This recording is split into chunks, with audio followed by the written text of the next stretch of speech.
Bonjour à tous et à toutes, je suis très heureuse de vous retrouver aujourd'hui pour un nouveau partage, une nouvelle vidéo dans ce portail du début du mois de mai, de ce 1er mai, fête du travail et de tant d'autres choses. Et tout d'abord, je voulais vous remercier pour tous vos merveilleux commentaires, votre soutien suite à la dernière vidéo. Merci, merci, vous avez prouvé à quel point ce jardin est merveilleux. Merci à vous tous, à vous toutes. J'avais préparé plein de choses et puis on remarque que tout va tellement vite que rien ne reste. Nous sommes vraiment dans un cycle d'impermanence qui se manifeste de plus en plus, tout avec ce temps qui s'accélère très très fort et en même temps cette espèce de moment suspendu où on nous demande de nous arrêter.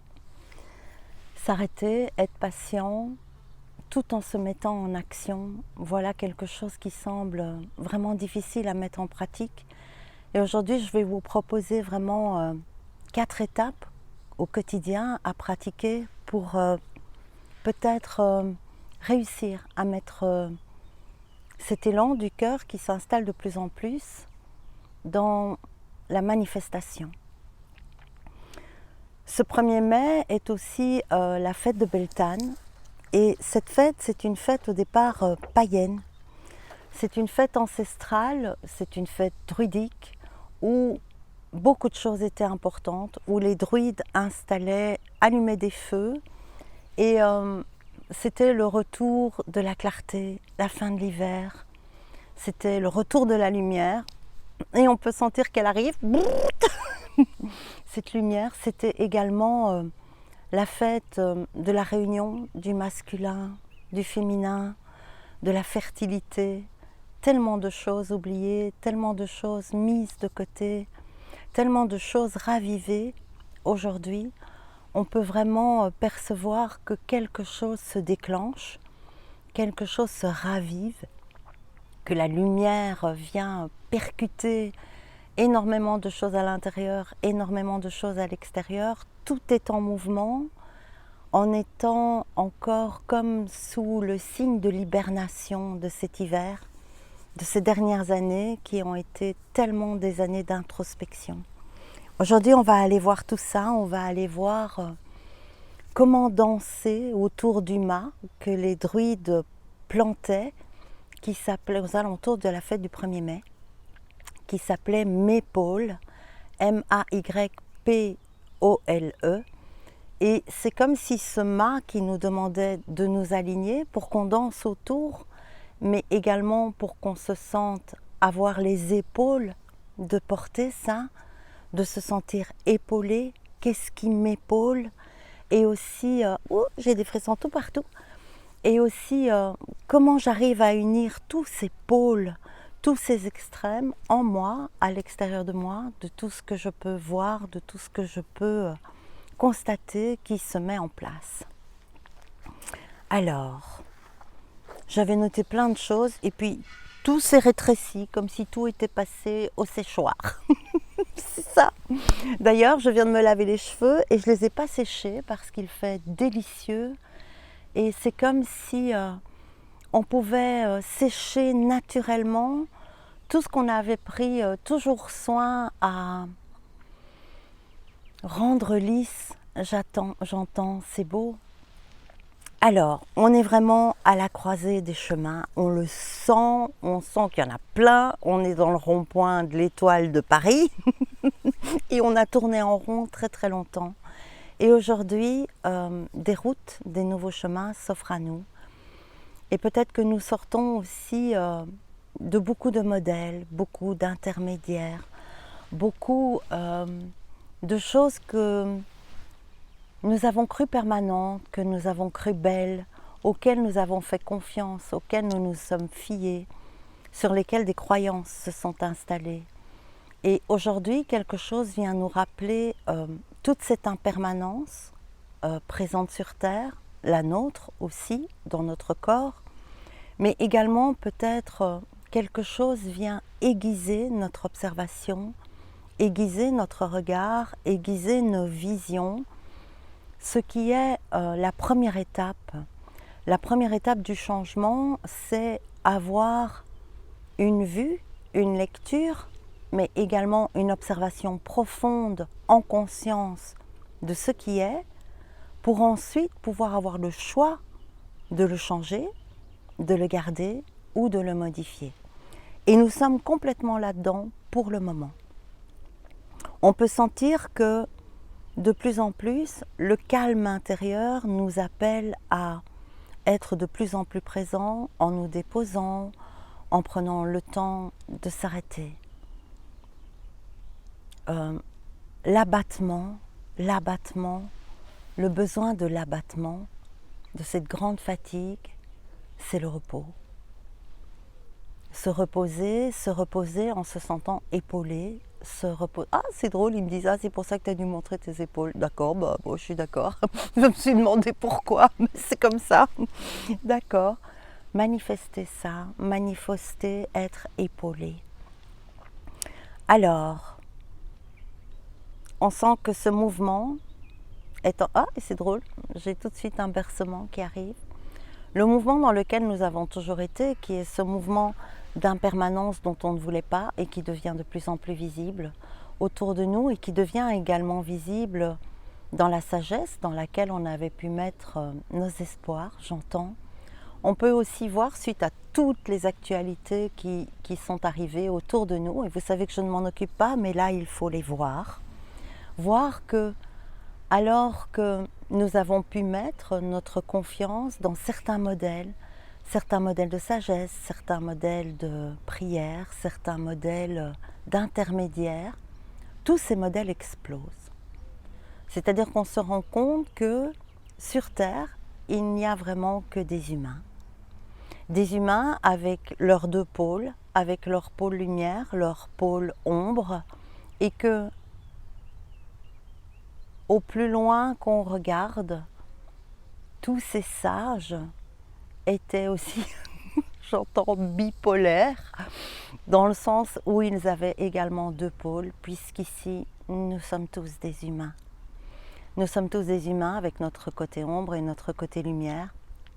Et c'est comme si ce nouveau cycle qui s'ouvre avec une clarté indispensable nous dit aussi, et si tu acceptais totalement qu'il n'y ait plus d'intermédiaire entre toi et le divin, entre toi et la source, et si tu acceptais totalement qu'il n'y ait plus d'intermédiaire, si tu devenais ce qui peut entrer directement en contact avec la source, ce qui peut te sacraliser, te rendre sacré au point que tu as une ligne directe, un téléphone rouge, j'entends, où dès que tu décroches, tu es en contact avec Dieu, avec la source, avec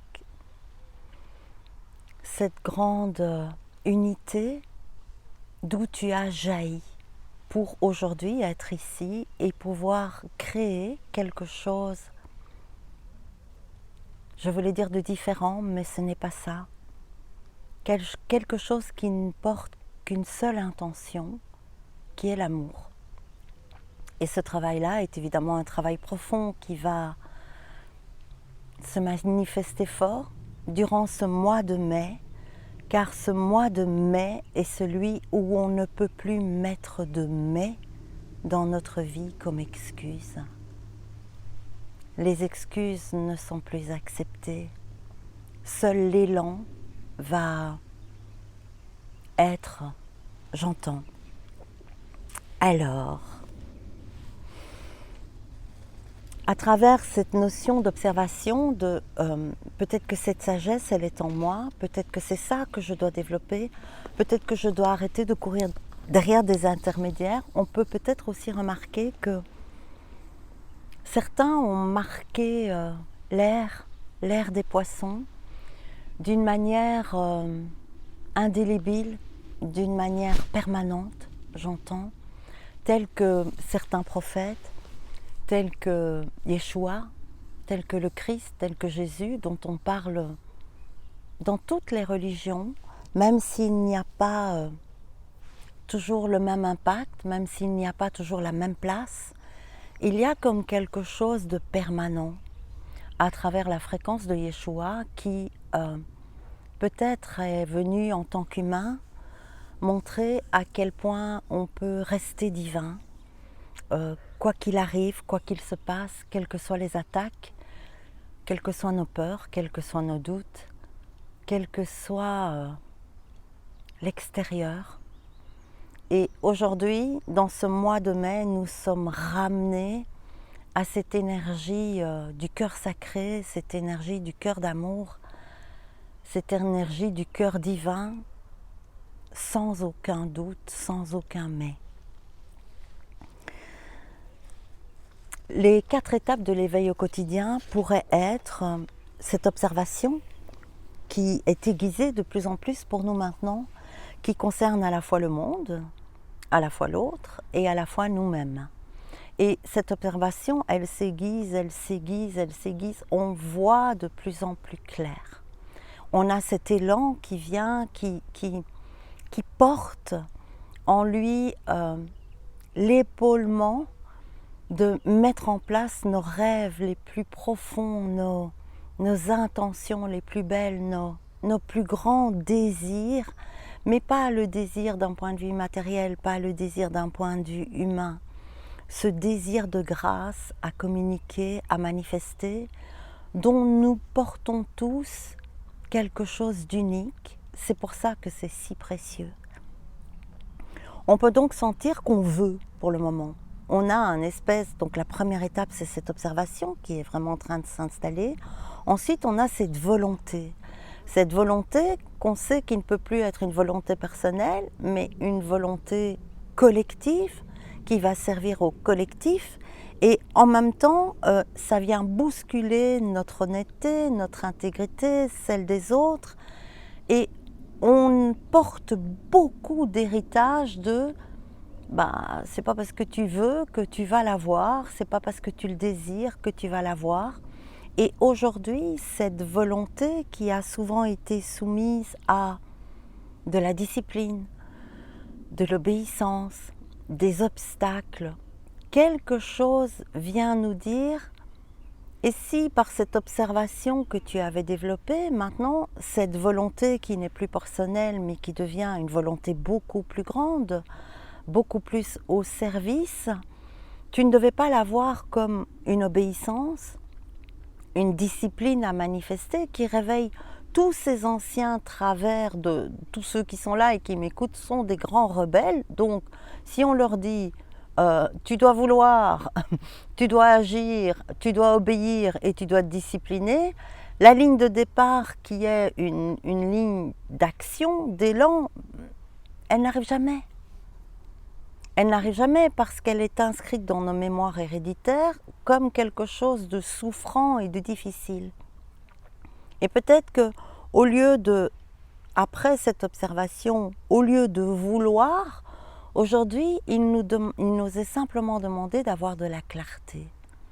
D'avoir de la clarté pour revenir à une nouvelle ligne de départ.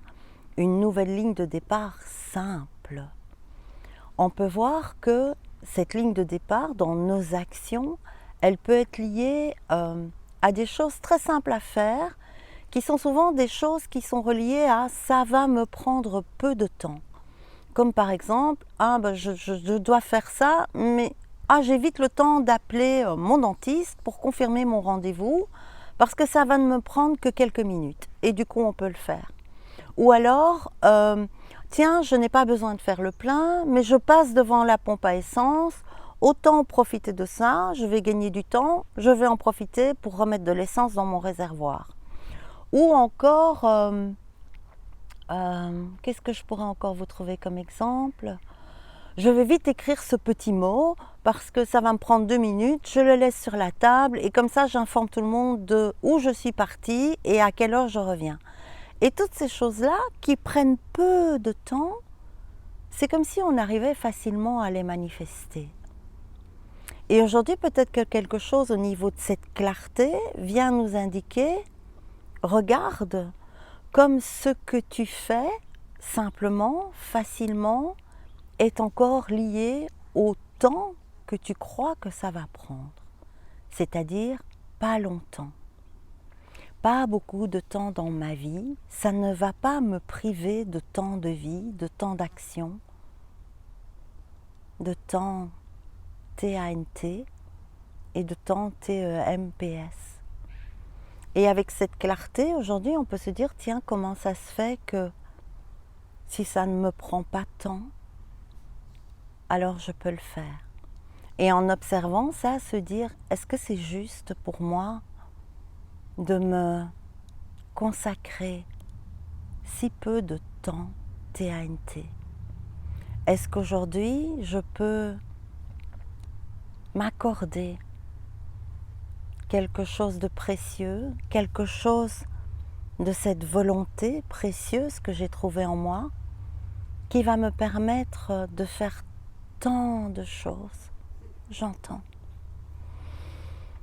Observer, plutôt que vouloir obéir, se discipliner, avoir la volonté de, alors qu'on est crevé et qu'on en a pris plein la tête, d'avoir la clarté d'être l'outil, l'instrument de tant de possibles à manifester pour pouvoir passer à l'action. Passer à l'action en conscience, en simplicité, de la même manière que je donne ce coup de fil qui ne me prendra pas beaucoup de temps, je m'arrête à la pompe, j'écris un mot, je cueille une fleur, je regarde un petit peu le coucher du soleil, je regarde la feuille qui vole dans le vent, la pluie qui coule sur la vitre, un tout petit peu.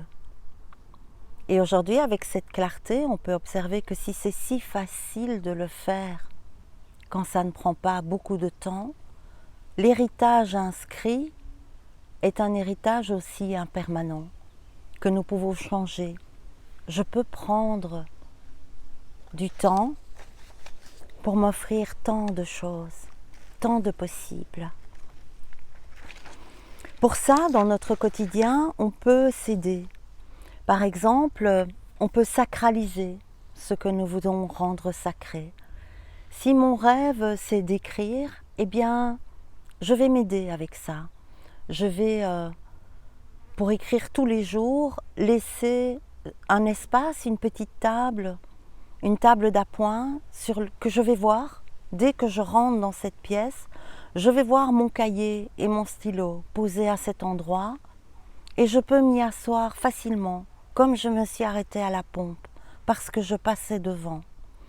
Si ce qu'il m'est demandé, c'est de lire, avoir plus de connaissances, me faire épauler par les paroles d'un sage, par des paroles d'un livre sacré, alors je vais laisser ce livre sur mon oreiller le matin. Et quand je reviendrai le soir, oh, il est à portée de main. Je n'ai qu'à l'ouvrir.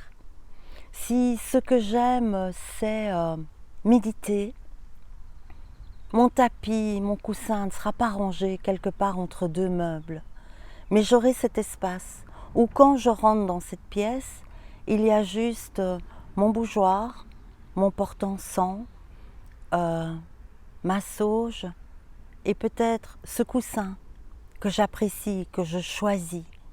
Il est l'espace sacré devant lequel je vais passer et qui ne demandera aucun effort pour que je m'y dépose. Si ce dont j'ai besoin, c'est d'aller marcher et je laisse mon bâton qui m'aide à marcher sur le côté, je laisse mon châle que je porte le soir pour ne pas avoir froid quand je sors, visible, comme s'il me disait « Viens, viens, je suis là, je t'attends ». Et alors, agir devient simple. Agir devient l'invitation que nous nous sommes offerts pour que ce soit. On peut aussi voir que, on dit le diable est dans les détails, mais le sacré aussi. Et si nous laissons des détails sacrés autour de nous qui nous invitent, des cartons Oh là là, carton d'invitation, ça a travaillé sur mon chakra de la gorge, j'ai vraiment eu une quinte de tout.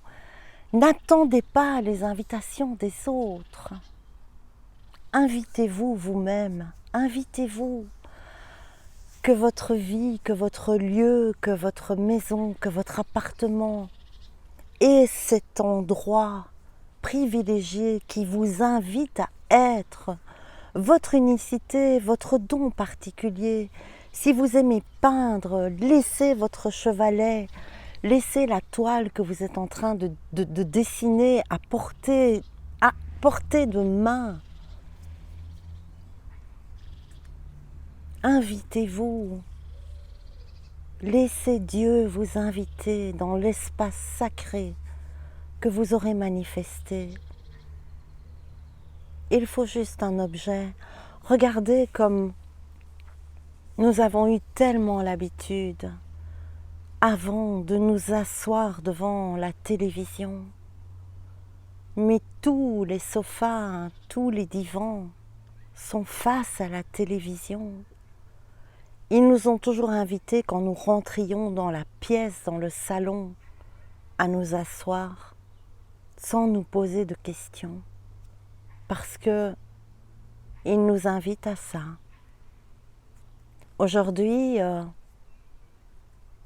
certains ont même des télévisions dans leur chambre. À quoi êtes-vous invités? Cette invitation aux écrans alors que c'est le temps du repos, le temps du sommeil, le temps du calme, le temps de l'endormissement, le temps du projet de demain pour créer, le temps de l'envie, le temps du désir, le temps du rêve.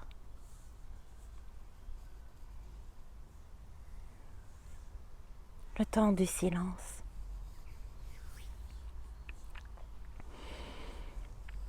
Quand l'invitation est là, les choses se font naturellement, mais nous avons oublié le mouvement naturel du sacré, car nous avons dû obéir à ce qui ne l'était pas.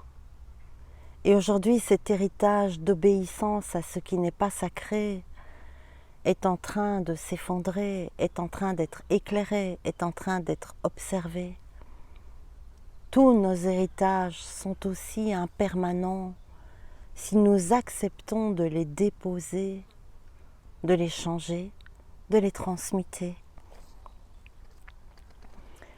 La ligne de départ du sacré, c'est toujours le calme. C'est toujours ce moment d'introspection, le temps d'un arrêt, le temps d'une pause,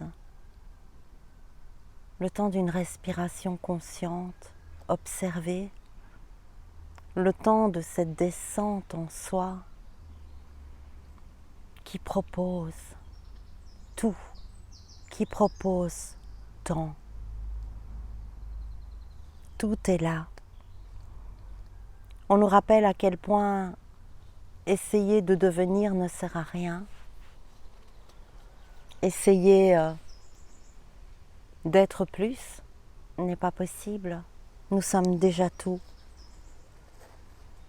Nous sommes aussi invités à travers cet espace sacré que nous allons manifester, notre mât du 1er mai, notre mât païen, notre mât sacré, notre mât ancestral, planté au milieu de la lumière, au milieu des feux, pour danser, est à l'intérieur de nous. Et que pour qu'il reste droit, des feux de joie doivent être installés autour de nous, des feux sacrés, des feux d'union, de réunion avec Dieu, sans intermédiaire, en développant cette clarté intérieure, ce potentiel divin que vous avez tous, que nous avons tous.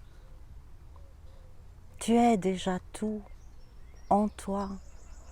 Ne cherche rien à l'extérieur de toi, mais crée des feux autour de toi qui te rappellent à quel point tu es sacré, à quel point tu es sacré, à quel point tu es unique, à quel point tu es précieux, à quel point tu es précieuse. C'est pour ça que tu es là. C'est pour ça que tu es venu.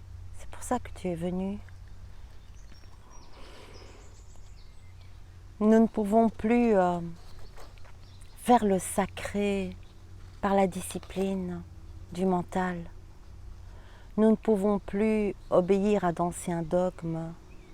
Nous ne pouvons plus obéir à la contrainte. Je vais me contraindre de méditer, non. Je vais m'asseoir, calme, respirer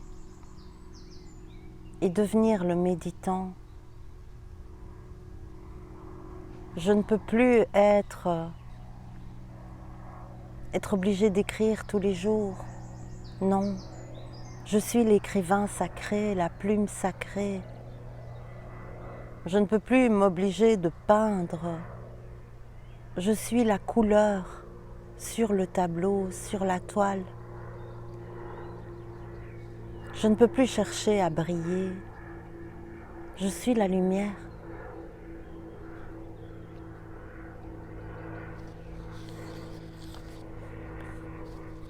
Ce que l'on fait maintenant contient déjà la totalité de ce qu'on cherche, de ce que l'on est, de ce que l'on veut.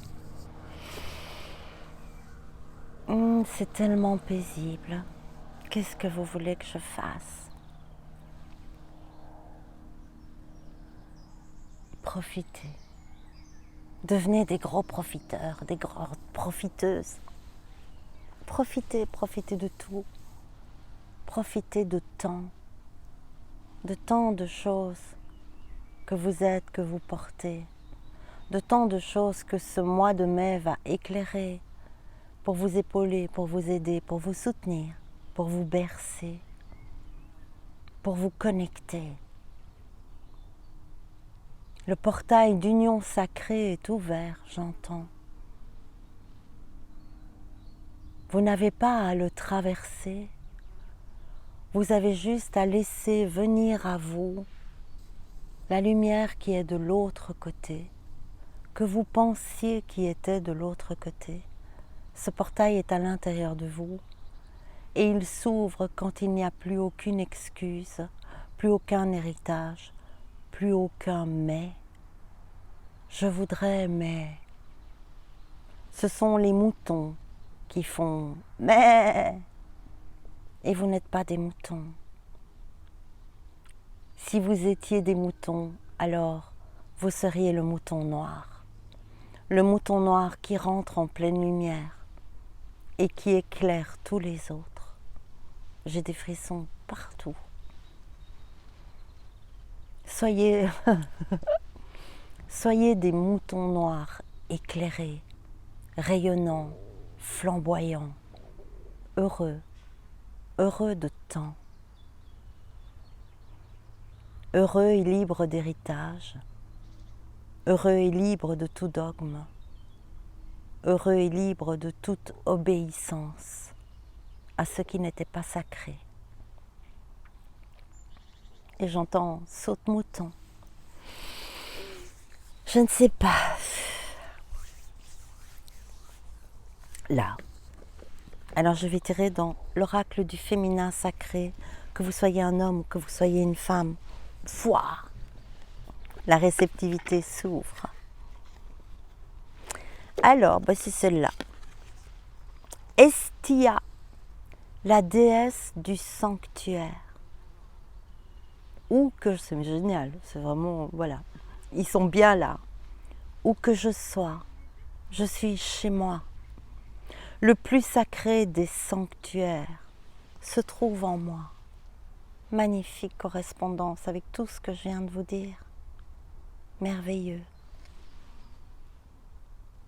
Vous êtes chacun votre propre sanctuaire et déposez du sacré, des feux sacrés autour de vous, un cahier, un livre, un pinceau, vous rappellera, vous invitera, sera votre carton d'invitation à plus de divin en vous. C'était juste celle-là? Non, aussi celle-là. Alors, il y en a plusieurs, je ne sais pas.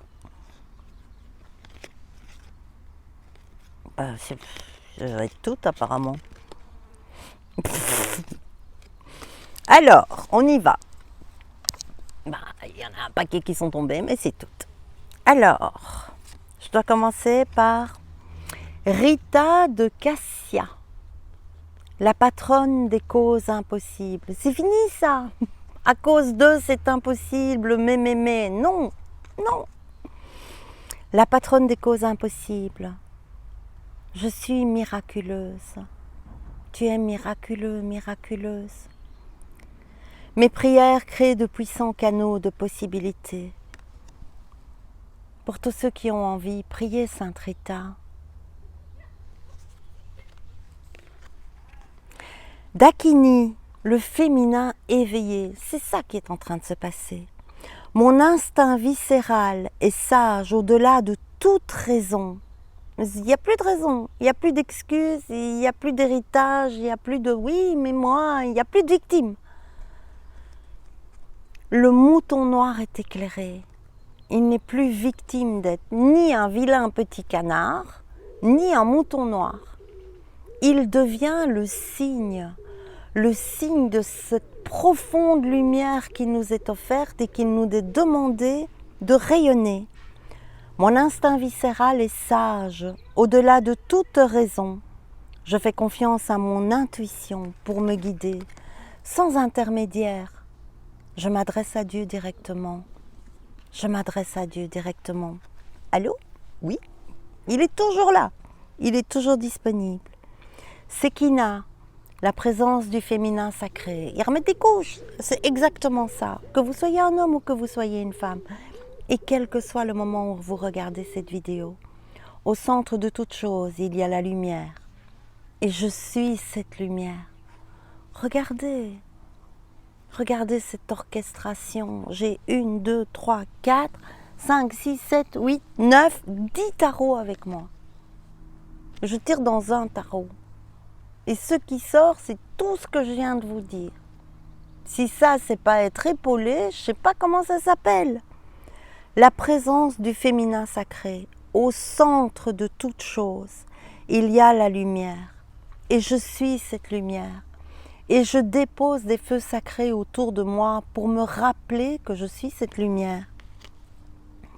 Et enfin la dernière carte, Isis, la déesse de la magie, l'énergie sexuelle sacrée, l'union du féminin et du masculin.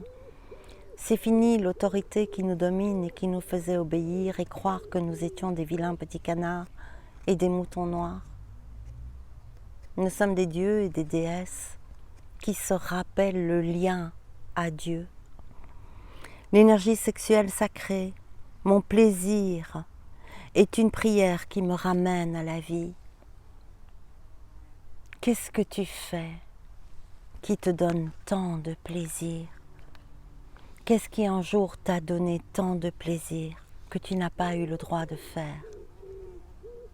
Qu'est-ce qu'un jour on t'a empêché de faire parce que ça te faisait tellement plaisir de le faire? Qui t'a volé ton enthousiasme? Qui a mis un couvercle sur ton feu sacré? Qui a recouvert ton âme qui brillait trop? C'est fini ça. Aujourd'hui, nous devenons tous des moutons noirs qui sautent de joie, qui rayonnent, qui partagent. Pour tous ceux qui sont prêts, qui auront envie de partager encore plus, je vous rappelle que les cercles d'or sont disponibles, les dates sont sous la vidéo. Nous sommes là pour nous rassembler, nous sommes là pour observer d'autres miroirs, pour pouvoir avoir cette clarté qui s'aiguise de plus en plus, pour libérer nos héritages, libérer tous les intermédiaires, retrouver ce feu sacré en nous, pour pouvoir agir et surtout, la 4e étape, apprécier, être dans la gratitude, d'enfin être tant de lumière, de le voir, de l'apprécier, de le partager. Je vous aime, À très bientôt. Bon 1er mai, bon mois de mai, bon portail, belle lumière, bel élan, plein de joie. Saute-mouton. Au revoir.